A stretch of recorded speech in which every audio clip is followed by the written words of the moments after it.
Salon Connect Sud, solution pour le développement des entreprises, le podcast by RTS.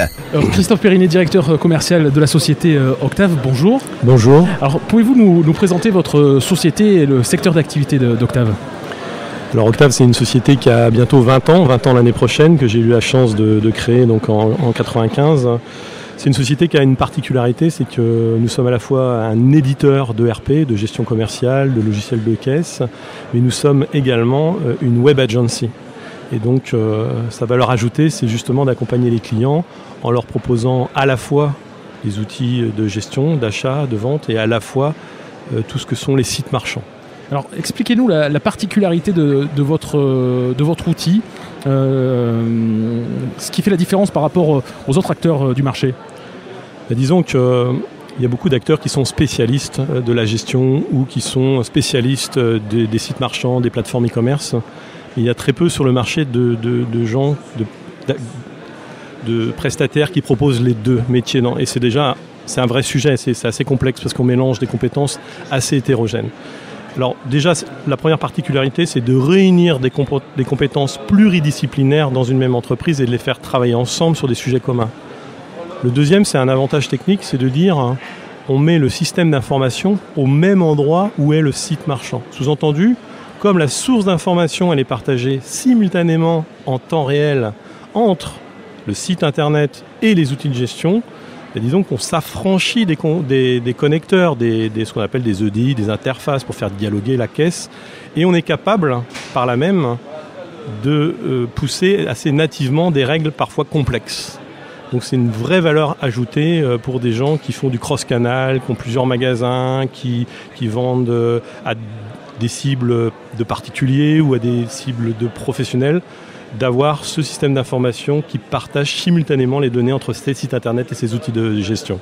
C'est-à-dire que concrètement, aujourd'hui, quelqu'un qui va dans un magasin va faire un achat s'il a un compte qui est sur le site internet du dit magasin. En temps réel, il y a des échanges de données qui sont faits.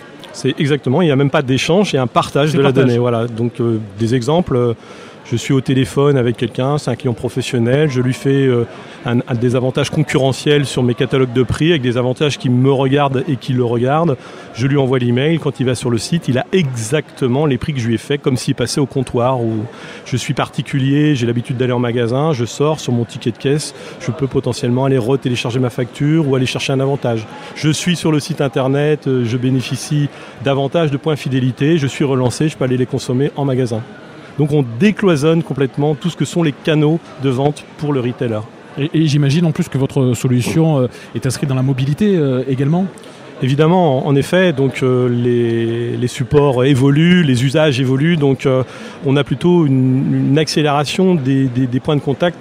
Ils sont sur les mobiles, on est de plus en plus connectés. Je faisais la conférence ce matin, on a eu la chance d'avoir une salle bien remplie pour notre plus grand plaisir, et j'expliquais que j'observe mes deux aînés, Paul 16 ans, Jean 14 ans, ils ont un smartphone, on a lutté jusqu'en seconde pour leur offrir, mais ils s'en servent pas comme un téléphone, ils s'en servent pour être connectés, ils vont partager ce qu'ils ont mangé, la paire de chaussures achetées, la partie de Battlefield, mais sans jamais appeler, Eh bien, c'est bien ça l'usage, c'est-à-dire que le commerçant doit être connecté avec une bonne connaissance de l'attente de son client.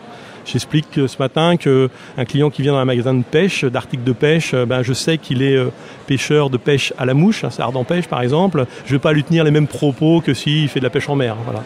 Et on a présenté ce matin le sujet pépin de pomme, c'est un bon exemple de décloisonnement. Alors, j'imagine qu'en plus il doit y avoir d'autres outils. Pardon.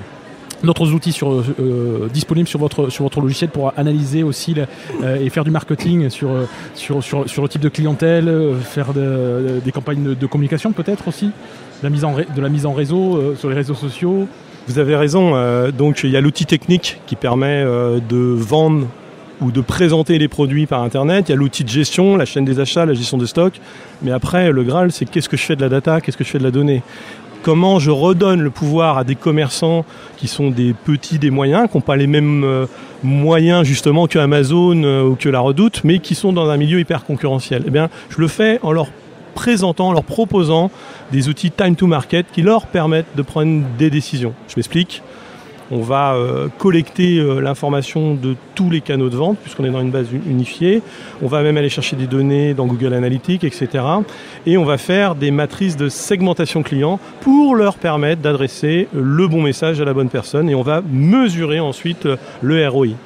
Par exemple, je montrais ce matin en challenge la matrice de transition client, où on fait des catégories des clients, les bons, les pas bons, les moins bons. C'est ce qu'on appelle une matrice RFM, récence d'achat, fréquence d'achat, montant d'achat, et on la projette dans le temps. Et finalement, on ne va pas s'intéresser aux clients qui sont bons, qui restent bons, tant mieux, merci à eux, mais on va s'intéresser aux clients bons qui deviennent moins bons, parce que ça, c'est un vrai problème d'érosion. Et on va laisser la possibilité aux commerçants de les toper, c'est-à-dire les identifier, les marquer et leur envoyer une campagne par email ou par courrier, etc. pour chercher à les récupérer dans le magasin ou sur le site. Donc c'est très concret. Ça doit marcher très très bien, dites-moi. Ça marche de mieux en mieux. Alors, quels sont justement le type de sociétés qui font appel à vos services? Ce sont des groupes? C'est accessible pour des PME, des TPE? Alors, on a plusieurs offres de produits qui s'adressent à différentes cibles de clients.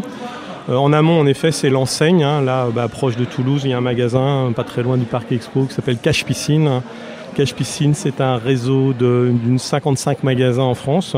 On les a accompagnés l'année dernière. On a fait donc les logiciels de caisse, la gestion, tout ça. Et on a fait un site internet par magasin. Il y a un site de l'enseigne qui est là pour être référencé dans Google, pour faire valoir la profondeur de la gamme et emmener du monde dans le magasin. Parce que vous qui cherchez un robot Zodiac, vous ne savez peut-être pas qu'il y a un Cache Piscine proche de chez vous. Voilà. Et le site au magasin, lui, il n'est pas référencé. Il est là pour amener de la valeur ajoutée de service à la personne qui vous propose ses produits dans sa zone d'achalandise. Donc il va mettre en ligne les stocks, les prix, les avantages, les événements. Donc ça, c'est le réseau. On l'accompagne sur la globalité, on l'accompagne aussi beaucoup en amont sur sa stratégie. Ensuite, on a ce qu'on appelle des gens qui font du multicanal et qui sont souvent des anciens VPCistes, VA10, des gens qui vendent avec du catalogue papier, qui ont un call center, qui vont sur Internet de plus en plus, le mobile, et qui gèrent aussi la chaîne des achats, la gestion de stock, les expéditions. Donc ça, c'est le cœur de savoir-faire. Pardon. On a donc des clients dans la région, on en a beaucoup à Toulouse, pas très loin, avec le Cirvad, donc des gens comme Tom Press qui sont bien connus, des Café Négril, les Foie Gras Godard bientôt, etc. Et puis on a ensuite beaucoup de distributeurs qui eux aussi utilisent désormais l'Internet dans une relation B2B. Le comptoir du livre de Toulouse avec toute la région PACA, des clients libraires qui le sert. On a beaucoup de grossistes, semi-grossistes. On est moins sur la TPE, on est sur la PME, puisque c'est quand même une grosse machine. On vend de l'accompagnement, de la conduite au changement, donc ça s'adresse à des gens qui ont déjà, un système d'information et qui en général veulent changer de braquet.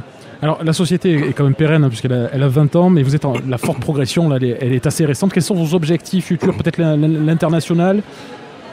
Écoutez, aujourd'hui, l'international, c'est des choses qu'on a en ligne de fond, mais aujourd'hui, il faut d'abord bien être référencé et reconnu sur son marché, je pense, avant d'aller chercher à côté. On a la société, notamment mon associé frère, qui travaille très fortement sur des sujets de labellisation du numérique autour de la ville d'Angers, etc. Donc on veut d'abord être rendu comme incontournable dans notre pays, puisque nous sommes des pays de la Loire, même si on rayonne partout en France et qu'on a beaucoup de clients dans cette région. Christophe Perrinet, merci beaucoup. Merci à vous.